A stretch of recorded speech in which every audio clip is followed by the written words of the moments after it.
Kelby had her work cut out for her at this year's Oneill Invitational. Last year's overall winner was King, and she make it 2 in a row.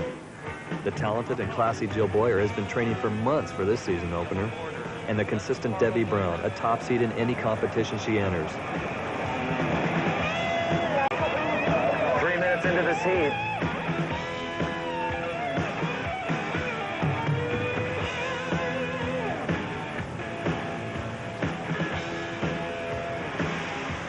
The 20 women finalists, there were some exciting and dramatic moments, like when 25-year-old Sean Oneill, California's #1 wave sailor, experienced firsthand the powerful surf of Hukipa.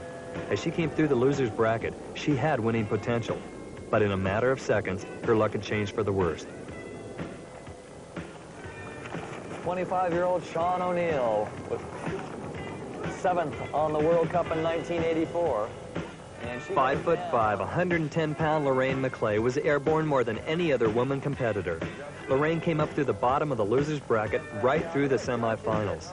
With her fantastic aerial control, she sailed to the top, only to be succumbed by fatigue. Fatigue that held her to a 4th-place finish. I did get tired. I was a bit overpowered, but in those kind of waves, I felt I could give it my all rather than, you know, chicken out.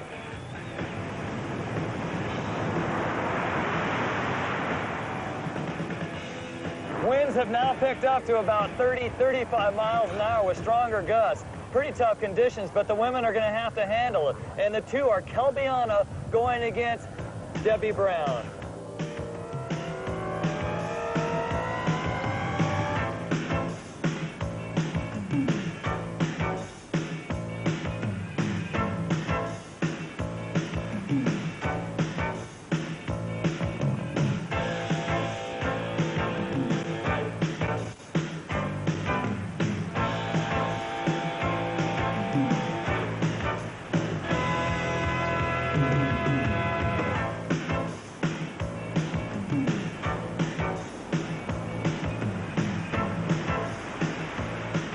No, we're not vicious ever. No, it's not like that. We've always, it seems to like me and Debbie are always in the finals together, you know, and so we're really good friends, and it doesn't really affect us that way. You know, it's one thing on the water, we're like trying to do our best, but it's more like you're competing against yourself.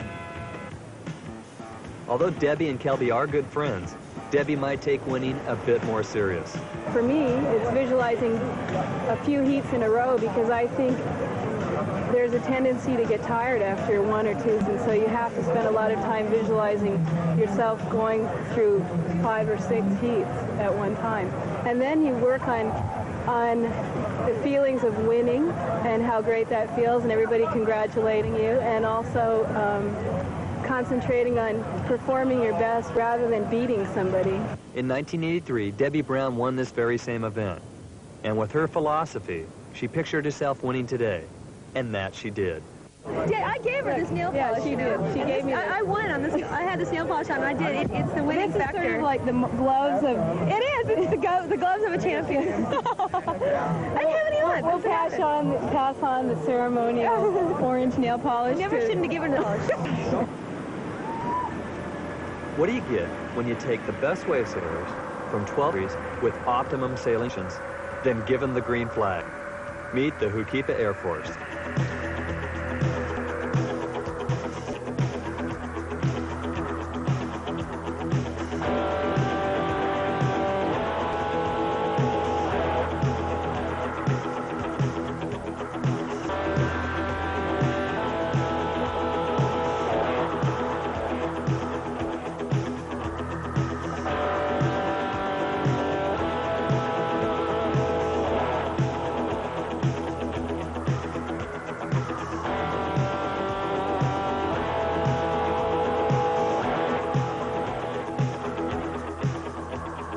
This is a super session, the ultimate expression session, one of the many added features at the Oneill Invitational. It offered $500, winner take all, for the most outrageous performance. The impossible is often untried, but here they tried it all.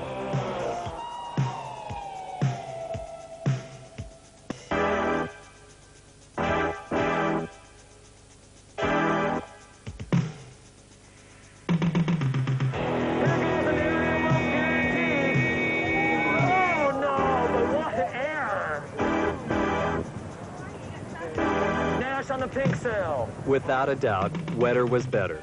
The judges awarded 17-year-old David Wetter the Super Session title as the most outrageous performer.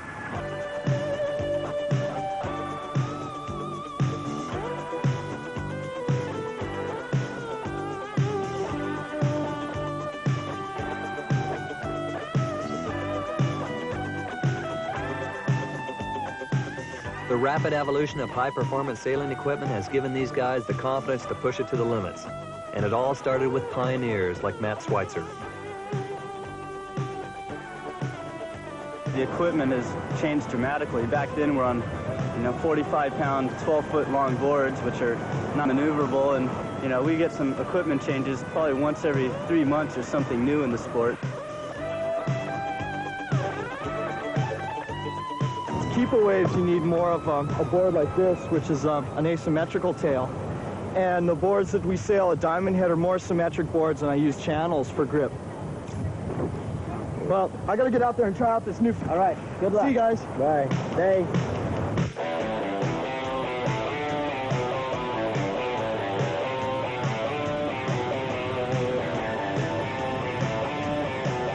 High-performance equipment carries a high price tag.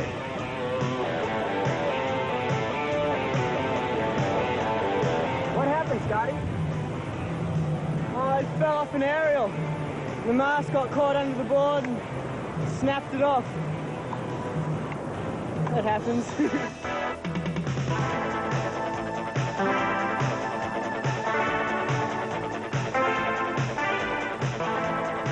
There are a special group of sailors, and they are called the loopers. They do the most spectacular thing in wave performance sailing. They do a 360-degree aerial loop off the wave. There's only about 12 of them in the world that can do it. And one of the most talented loopers there is a fellow by the name of Chris Lassett.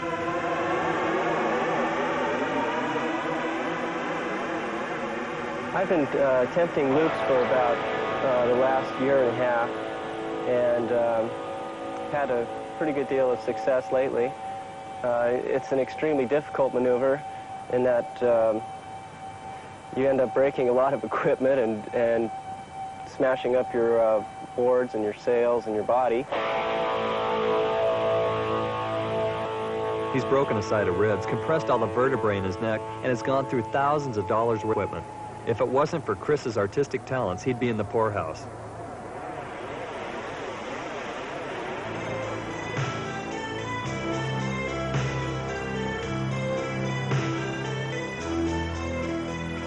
I do have to be careful. I hope I don't get injured so I can continue my painting career, but the thrill of doing loops is so great that I can't give it up. I just want to continue with it. I think I have a great advantage over a lot of artists in that I'm out of the water all the time, and getting a first-hand experience is what's going on out there, and try and convey that through to my canvas. And paint in the morning till about 12 o'clock, and then go sailing for the rest of the day, and then come back and paint at night.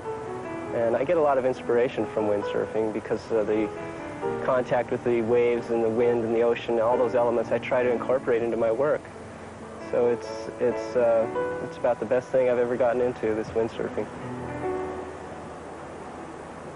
An accomplished artist of collector status, Chris's paintings sail in the 5-figure range to the likes of the Rockefellers. His work can be seen in galleries throughout the world.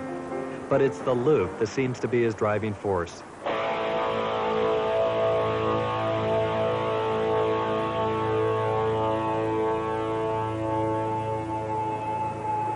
Loops are by far one of the toughest moves to pull off in sailboarding, and they are equally as hard to capture on film. But if you're Dan Merkel, ace motion picture cameraman, getting a loop should be a piece of cake. I've been filming the windsurfers doing what they call a loop, where they hit a wave and they go all the way around with their board and sail. You can only do it on the right wind conditions and the right wave size, and there's only a few windsurfers in the world who can do it. So I spent 2 months just to get... Good job. To get the best shots, you have to yourself on the line. You've got to be right out there in the impact zone, and you've got to have the windsurfers run you down. That's basically what it comes down to. And I always tell them, come close, come close. Sometimes they come a little too close, you know, and I jerk the camera back and whoa. But that's the best way to get those shots is just about have them run you down.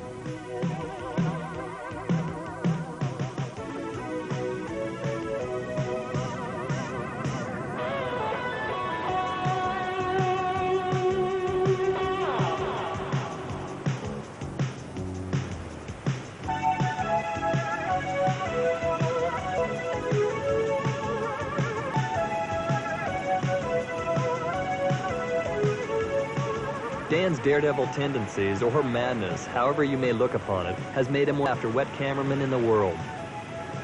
Photographing windsurfing from the water is very dangerous, traveling in many different directions. Windsurfers riding a wave in, well, there's one coming, so I have to have eyes in the back of my head. Hitting the legs and the back, and I've hit on the head just a couple of times.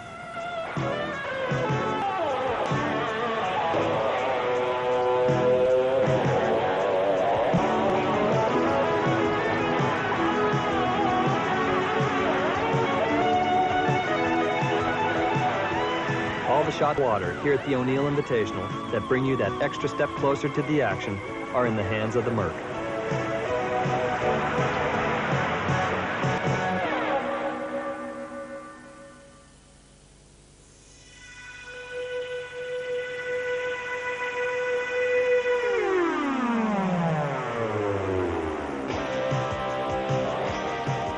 The Invitational's most intense event is the men's competition.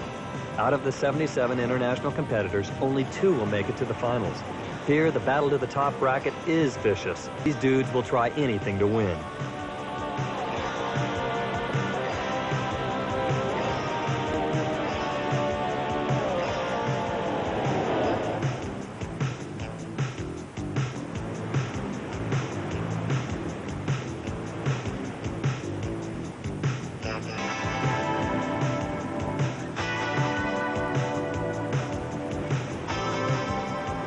Schweitzer, 25 years old. Son of the originator of windsurfing, Matt Schweitzer is a 16-year seasoned veteran. At the age of 25, he owns 13 world titles. You go first. I'm not sure if it works. I was basically the first one to sail in the waves, and last year I had a little bit of bad luck, just some stitches from the skeg, and I landed on my side and got an internal bleed, pulled my kidney and ruptured my spleen, but that's all over with. I won't do that again. A 3-year pro, he's been wave sailing for 10 years, and he's The East Coast of the United States is well represented by this man alone. An all-around sailing talent, Ken is the consummate professional. The competition's too tough now. I have to live here on Maui in order to be competitive. So I'll go back to Annapolis sometime, but I have to retire then. Up and riding, winner on the yellow and orange sail. Ken with a nice re-entry. Mike Waltz, winner of this event 2 years ago, is a 15-year veteran and is only 25, a pioneer who was to conquer Hukipa Beach. Yeah, I'm worried. I'm always worried. There's about at least a half guys here that could take it. It just, you know, it all depends on the day. The wind, the conditions, the waves, and who's feeling best that day. Here's Walt approaching this wave. He's on a white sail with the orange panel. The wave. Watch Walt get outrageous there. Champion Tatsu Hoshino has 3 years of solid competition experience and is now beginning to match the moves of the hot Hawaiians, but is still in awe of the heavy hitters. What I want to do is live in Maui and every day go out sail, not be loving us. It's too hot. This heat.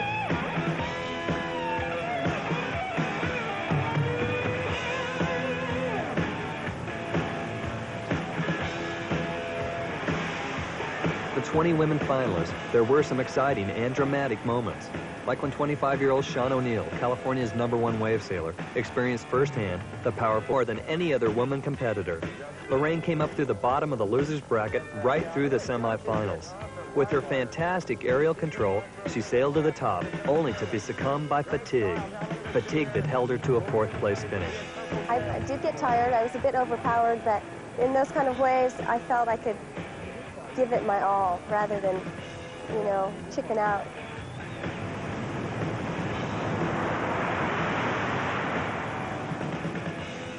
Winds have now picked up to about 30, 35 miles an hour with stronger gusts. Pretty tough conditions, but the women are going to have to handle it. And the two are Kelbiana going to Surf of Pukipa. As she came through the loser's bracket, she had winning potential. But in a matter of seconds, her luck had changed for the worst. 25-year-old Sean Oneill was 7th on the World Cup in 1984. And she 5'5", 110-pound Lorraine McClay was airborne. Kelby had her work cut out for her at this year's Oneill Invitational. Last year's overall winner was King, and she make it 2 in a row. The talented and classy Jill Boyer has been training for months for this season opener, and the consistent Debbie Brown, a top seed in any competition she enters.